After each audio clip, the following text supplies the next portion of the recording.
Hey everyone, welcome to the UVD Weekly Wrap-Up, the show where the team from UrbanVinylDaily.com goes over everything there is to know in the designer toy, art, street art, and Sofubi world. I'm your host, Travis Likens. And I'm Ben Pierce. And we're here for episode 38. Serial Killer Squad Goals. So, as you can see, we have a whole slew of Ron English's serial killers on the table. So the title was pretty lame. Pretty easy to come by.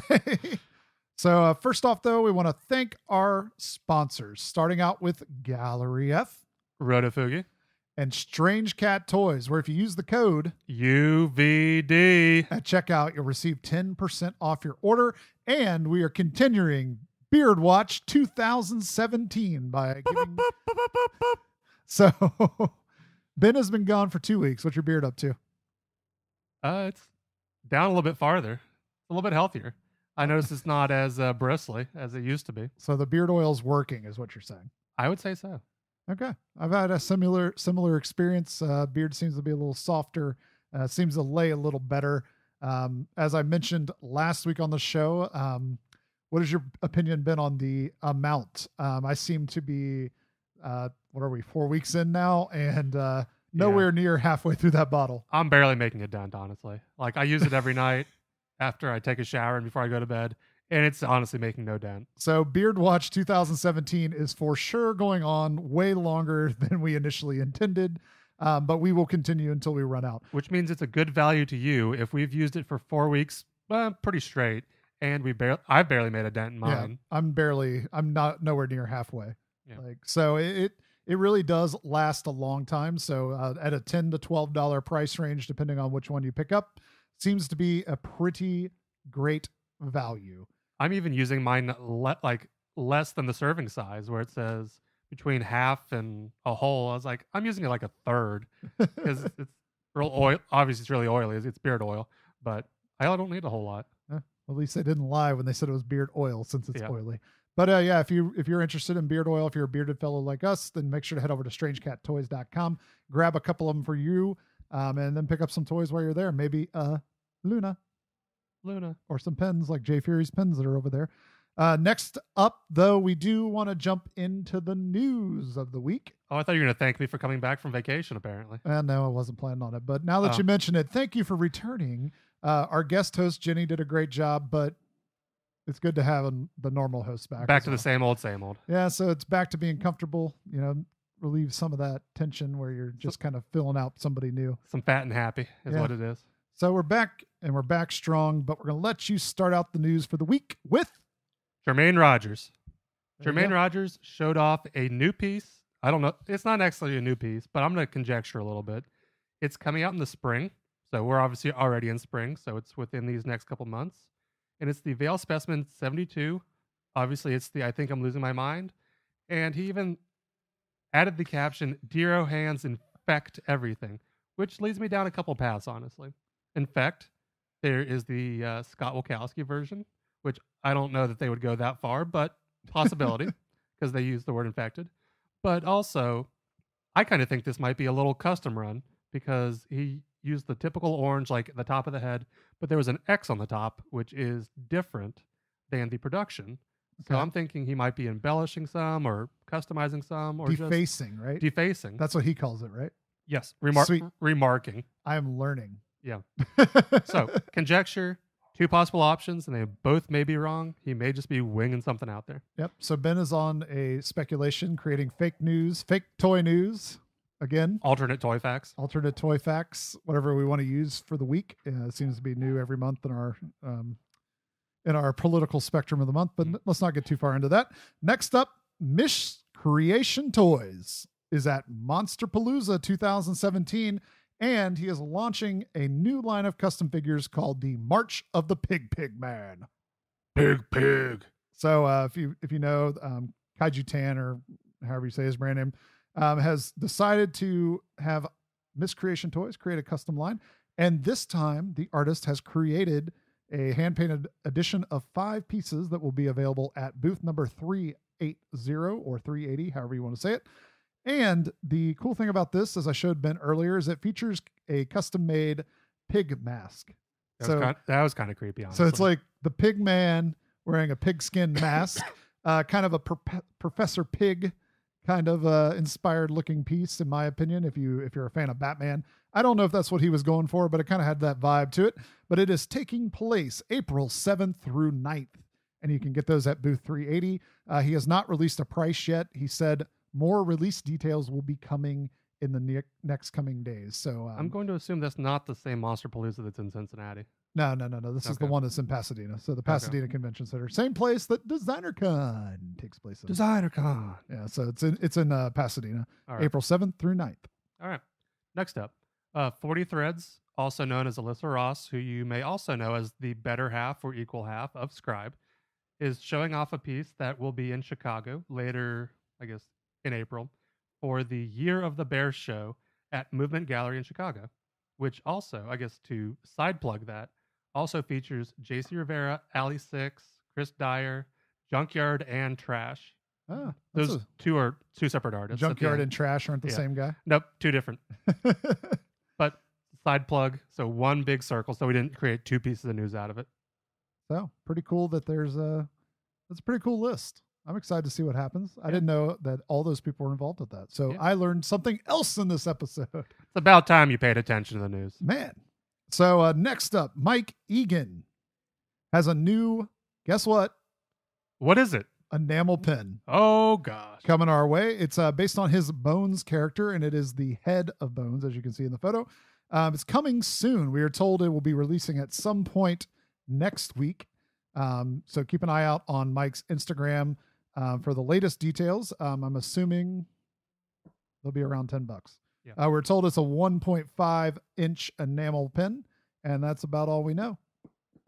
So look for more information to come from Mike 1977 Egan on Instagram, and grab one of those before they are gone.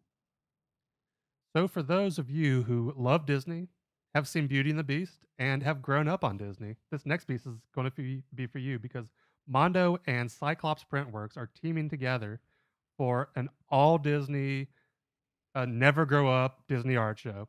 So it features the usual cast and characters, pretty much, is what it ends up being, is Laurent Deroux, Mark Englert, Richard Kelly, Martin Anson, Nicholas Delort, Dave Perillo, and Tom Whalen. And it happens April 28th. Obviously, that was not a complete list, but kind of I guess, I'm not going to degrade anyone by saying key cast and characters, but those are just names we picked out that we're familiar with and we seem to bring to you on a regular basis. But Austin, Texas, April 28th. Obviously, they always have huge lines there, and their releases online go up pretty quickly. So be prepared for your Aladdin, your 101 Dalmatians, your Big Hero 6, your everything. Like, if it tugs at your heartstrings, it's going to be there. I saw an Aladdin print that's going to be at that, and that thing was really sweet. I'm not sure what the artist was, but it looked really cool. Next up is news coming right here from Cincinnati, Northern Kentucky.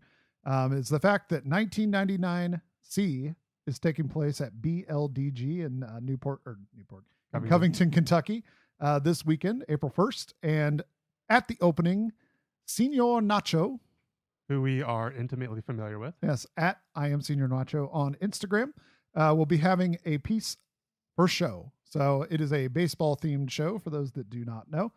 And Señor Nacho will have a new print, a 2.5 by 3.5 baseball card size piece featuring the ball boy. Señor Nacho.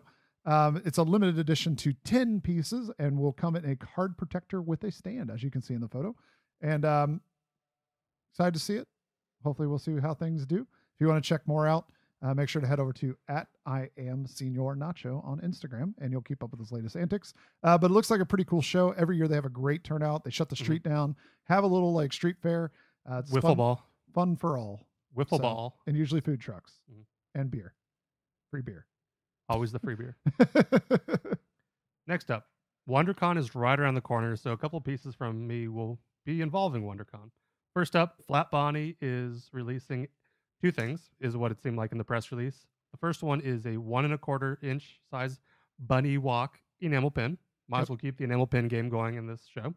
Second is the 12-inch bunny walk plush that seems to make its rounds around every convention. So those are two things you can look forward to at her booth. Next up, The Death and Resurrection Show, taking place at Night Gallery in Santa Ana, California on April 1st from 7 to 10 p.m. And features artists like Mike Egan, Jinx, Jeremy Cross. Jeremy Cross is one word. All right. And many, many more. Looks like it's a show featuring a lot of like skeleton themed artwork. So if you're a fan of that kind of motif, make sure to head over to Santa Ana, California at Night Glenn Gallery. Danzig, so death comes ripping. I got something to say. Bum, bum. We'll just stop there. What do you got now? All right. Furry Feline Creative is rounding out my Wondercon experience for this episode. They are debuting the Poops Marshmallow plushes, which are just piles of poop. Not to say quality is bad, but that is literally what the figure is. It's a pile of poop. And so they will have those at WonderCon and Fan Expo Dallas for $12 each. They are 5 inches by 4 inches and come in the classic Peeps colors of yellow, pink, blue, and purple. Peeps colors. Yep. Huh. It is that time of the year, isn't it? It is. So next up, an announcement coming from the Designer Toy Awards. They are now accepting nominations for things like Best Blog. Oh, I think we might know one of those, but we'll continue on. So if you're a fan of things like Best Final, we might also know one of those. Yeah, if you like our figure with the bots called Luna, you could nominate that for Best Vinyl in both the fan and panel video categories. But other than stuff that we are doing, there are tons of great things that happened in the designer toy world during 2016 that you can go in at designertoyawards.com and put in to be judged against the group of their peers, which is the panel or fans, to be selected to win an award. So just because you're sitting at home and thinking, man, there's this thing that really should win a designer toy award. If you are thinking that right now, head over to designertoyawards.com and nominate them, because you may think everybody's going to nominate this thing for the designer toy awards, and they may not. So if you're sitting at home thinking that right now, make sure to head over there and nominate people. It's really important for people to get recognized for the awesome work they are doing, and to be judged by a panel of their peers, and to win fan appreciation is also a humongous honor. So, help an artist out. Don't be a bystander. Take action. Or a brand, or your favorite toy making, blog making, vlog making, podcast making, pin making group of two guys with beards at a table. Powwow attendant, decon attendant, ruffians. Yeah, just go ahead and nominate those guys. Or not. If you happen to know them. What else you got, Ben? All right, 2 last pieces out of me. First is the Dauntless Show flyer was shown off by Woot Bear in San Francisco and features the duet of Jeru and John Paul Kaiser for their double show. April 1st, not an April Fool's joke, actually happening in San Francisco. So go attend and look at the macabre stuff that comes out of Jeru and the black and white stuff that comes out of John Paul Kaiser and blows your socks off either way. Last piece, also not an April Fool, is out of Corey Helford Gallery and is the Art Collector Starter Kit Volume 3 and features a collection of artwork that is 12 inches by 12 inches and opens, like I said, on April 1st in Los Angeles in Gallery number 1. Very cool. Lots of cool stuff. You may be wondering why we have a ton of serial killers on our table. Well, that's because we have a review, but to start off, we have to move some of these things out of our way. The review is actually of the latest release from Ron English. It's not a few months old like the last one we had, but actually it is the Smack, Crack, and Pot. Pot. So if you're a fan of the serial killer line, you know that this is now the 9th figure in the series, and we counted 1, 2, 3, 4, 5, 6, 7, 8, 9. So we counted them. And this is the interesting piece about this, is that the artwork looks like this, but the figure looks like this. So it's not exactly as much of a direct translation as the others. The other thing we noted as we were looking at it, this box is very much not as funny as some of the other boxes. They do have the killer kids on the front, sugar enriched obesios, which based on the fact that it's Rice Krispies, the O's part doesn't make a lot of sense. The box on this one is not as funny as some of the others. We had mentioned in our last review that the box was really funny, so we'll just say this one's not up to par with that. So the figure itself, though, what do you think, Ben? I think of all of these 9 figures, it's kind of the quintessential looking Ron English figure in that it's like Ron English's touch on this instead of just having what looks like Captain Crunch or Tony the Tiger. Yeah. It's like the Ron Englishized version of the Rice Krispie Kids. Yeah, so it's not a direct translation as much as the others were. A lot of these, even the artwork that they were created by, doesn't look like the figure. Like Captain Cornstarch is very much based on the original character Captain Crunch, not the artwork that Ron English had created. This figure is not based on the artwork, but it's not based on the original Rice Krispie Kids either. So it's really like a true art toy, I guess, in my opinion. The quality of the figure itself, we noticed one little blemish on the bottom here, but nothing to write home about. It has an articulated foot. No point to that. Which I think the middle foot's longer than the other ones because you're able to spin the figure around. Yeah, it is a little bit longer. The arm is articulated and the other arm is articulated. Nobody cares. To rub his belly. Nobody cares. It's more or less a statue, just like all the other ones. You might want to put the hand down.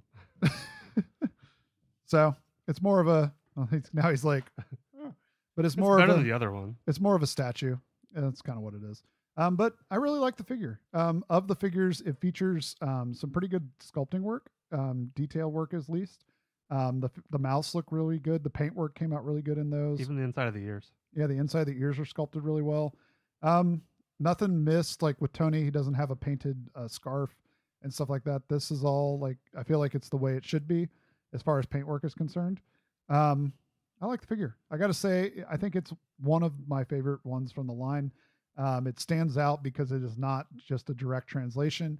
And there are things with most of the other ones, except for Tony and I can look past the scarf, but there are things with most of the other ones that I have slight problems with. Like Smack doesn't have his shirt on that's in the artwork. The rabbit looks just too much like the original rabbit. I don't know. I like this because it's different, I guess. And like these figures are great. I mean, you put them out on your shelf, like at work or something, and people get it.